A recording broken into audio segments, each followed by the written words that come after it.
मित्रांनो, सप्रेम जय भीम.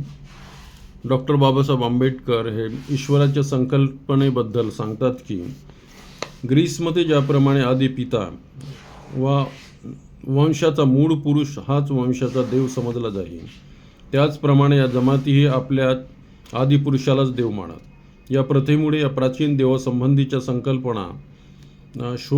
कल्पनांचा शोध घेणाऱ्या आधुनिक संशोधकांना राष्ट्रातील वंश परंपरामध्ये अनेक देवतांची नावे आढळून येतात. उदाहरणार्थ, एडोमाइट जमातीचा आदिपुरुष हा जेकबचा बंधू येशू आहे असे हिब्रू जमात समजते, परंतु मूर्तिपूजक मात्र तो ईश्वर आहे असे मानतात. या ईश्वराचे नाव त्यांनी ओबेड ॲडम पॅमचे पूजक असे उल्लेख केलेले आहे. पोलिशियन आणि बॅबिलॉनियन जमातीचा एक घटक असलेले ॲडमचे मूर्तिपूजक ज्या काळात जमाती ईश्वराला नातेसंबंधी पूर्वज मानत असत त्या काळानंतरचे आहेत, परंतु सर्वसाधारण माणसे ईश्वराची लेकरे आहेत ही समजूत तरीही कायम होती.